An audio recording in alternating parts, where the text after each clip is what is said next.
첫 번째 사건을 시작하겠습니다. 키워드는 정유정처럼 물음표 과외 앱 가짜 학부모 이렇게 잡아봤는데요.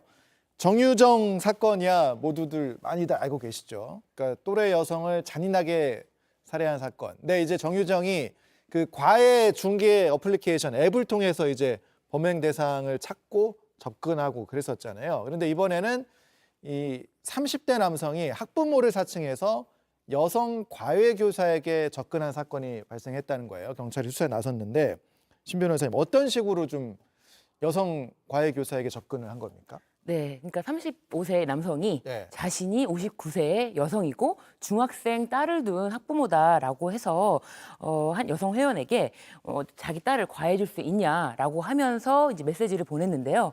이제 과외 요청이라고 생각을 해서 수락을 하고 수업 일정을 조율하면 되겠다라고 했는데 예. 그 후에 이 여성이 이제 사실은 이 남성이죠. 그렇죠. 학부모인 예, 척하면서. 학부모인 척하는 이 남성이 딸의 장래 희망과 같다면서 일하는 모습을 보고 싶으니 동영상을 보내달라고 문자를 보냅니다. 네.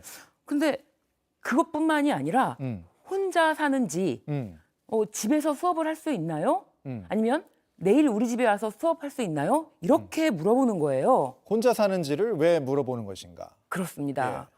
그래서 아무래도 이상하다 싶어서 비대면 수업을 좀 제안을 했더니 B 씨가 돌변하면서 내일 당장 우리 집에 와서 수업을 하자 이렇게 말을 했는데 이 여성 회원이 너무 당황스러워서 그렇죠. 아무래도 집은 좀 어렵고 카페에서 수업을 하는 것이 어떠냐라고 하니까 돈을 오히려 3만 원을 입금을 하면서 돈까지 보냈는데 수업을 하지 않으면은 금액의 2배를 돌려줘야 된다라고 하면서 끈질기게 집으로 와서 수업을 하라고 요청을 하길래 이 여성이 이상하다라고 해서 회사에 신고했고 회사에서는 이 남성을 업무방해 혐의로 고소를 한 상황입니다. 대화 내용을 보면 범죄사냥꾼의 촉으로 보면 예. 확실히 수상합니까? 이건 자체가 의도도 불순하고요. 예. 일단 타인의 명의를 도용해가지고 이 과외 중개업을 통해서 남성보다 상대적으로 힘이 약한 여성 강사만을 지금 골라가지고 그 집으로 유인하는 그런 상황이거든요. 만약에 만났더라면 좀 위험할 수 있는 상황이었겠다 이런 생각도 드십니까? 그렇죠. 지금 여성만을 자기 그 집으로 그 유인하고 있고 또 여성 강사가 그 비대면 화상 시스템을 이용해서 비대면으로 수업을 하자고 하는데도 유독 자기 집으로 와서 수업을 하고 또 그 일하는 모습을 영상으로 촬영해 가지고 보내달라. 뭐 이런 걸로 봤을 때는 아마 그 성폭력 사건과 연관지어서 생각해 볼 수가 있을 것 같습니다. 또 그뿐만이 아니고 간음증이라든지 변태성욕자 뭐 이런 가능성도 한번 타진해 볼 필요가 있을 것 같습니다. 일단 이런 유형에 대해서 범죄사냥꾼이 분석을 해봤는데 이번 이 대화 내용을 좀 보면 이번이 처음이 아닐 수 있겠다 이런 생각도 좀 들긴 하거든요. 네, 그렇습니다. 이 남성은 당초에 여성 회원들에게 집중적으로 연락을 해서 아무래도 문제가 이게 좀 이상하다 싶어서 재가입 불가 조치를 받았는데요. 과거에도 그런 적들이 이제 적발이 돼서. 네, 그렇습니다. 그 후에 다른 사람의 신원을 도용해서 가입을 했다가 그것이 다시 적발이 돼서 이용 정지를 당했는데 또다시 타인의 신원 정보를 빌려서 계정을 만든 것이죠. 그래서 이게 자신이 아무래도 좀 이게 여러 번 한 경우가 어려운가, 뭐 인증하는 그런 과정도 있다고 하는데 이것이 어려운가. 그런데 이게 그렇게 어렵지 않았기 때문에 이 남성이 이렇게 쉽게 재가입을 한 것이죠. 자, 그 이제 경찰에서 어쨌든 이제 고소가 됐으니까 네. 조사를 할 텐데 네. 일단 업무방해 혐의로 또 고소가 되기도 했고 네. 그리고 대화 내용도 보면 대화가 딱 봤을 때 수상하긴 해요. 근데 이제 메시지만으로도 어떤 좀 혐의를 적용할 수가 있습니까? 아니면 추가 수사가 좀 필요합니까? 일단 그 메시지 보낸 내용으로만 봤을 때는 그 뭐랄까 이런 그 사례가 있어요. 저는 이제 이 문자 내용만 봤을 때는 강요죄나 강요미수죄를 한번 생각해 볼 필요가 있을 것 같습니다. 왜냐하면 헤어진 여인 사이에 이별 통보를 했는데도 그 허락 없이 임의로 뭐 회사에 찾아가겠다 이렇게 협박해서 자기 집으로 오라고 한 사례도 있는데 그런 경우에도 그 징역형 1년 2월에 집행유예 3년을 받은 경우가 있고요. 이게 이제 강요 미수죄에 해당됐을 때의 사례입니다. 그리고 또 강요죄에 해당됐을 때 그 사례 하나로는 그 만나주지 않으면 직장에 찾아가서 소란을 피우겠다.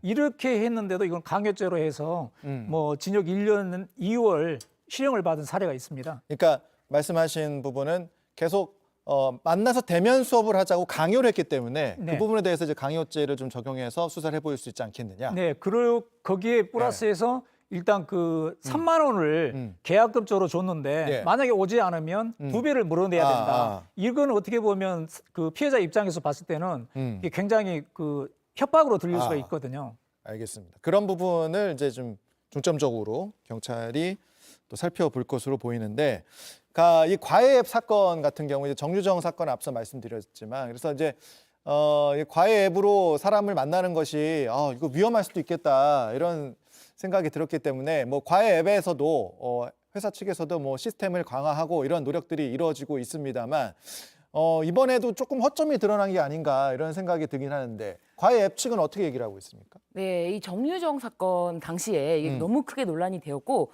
정유정이 과외 앱을 통해서 연락을 취한 피해자만 55명이었다고 합니다. 그 예. 중에서도 피해자를 특정해서 범죄를 저질렀는데 그 사건 이후에 아무래도 선생님들 보호가 필요하다라는 것 때문에 학부모들에게도 인증을 하는 절차를 도입했다. 그래서 회원 모두가 인증을 한다라고 발표를 해서 이제는 좀 더 안전한 환경이 되었나 보다 했는데 이 과외 선생님 인증 절차에 비해서 학부모 인증 절차는 굉장히 허술하고요. 그냥 자신의 핸드폰, 휴대전화로 이용해서 인증을 하되 그 타인의 그냥 이름과 뭐 자녀 이런 거를 정보를 입력을 하더라도 아무런 추가 확인 조치가 없는 것으로 좀 보여지고요. 그래서 이게 뭐 모니터링하는 인력이 부족하다라고 하는데 이것보다도 좀 더 원칙적으로 이렇게 자신들이 중개 앱이라면은 중개 앱을 통한 범죄를 유발시키는 것만큼은 방지하는 대책이 필요하지 않나 하는 생각이 듭니다. 알겠습니다.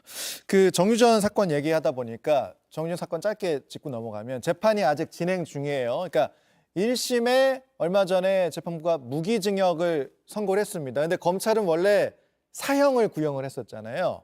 그래서 검찰이 다시 항소를 했습니다.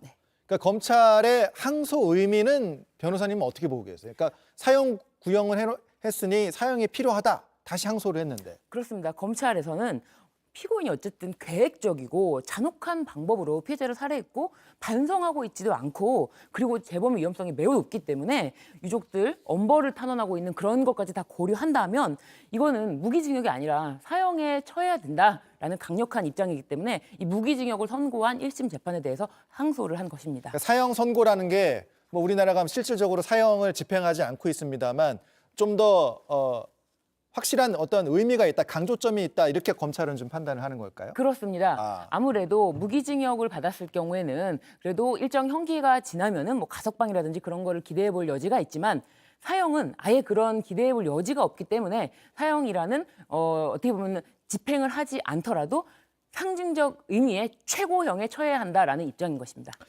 알겠습니다.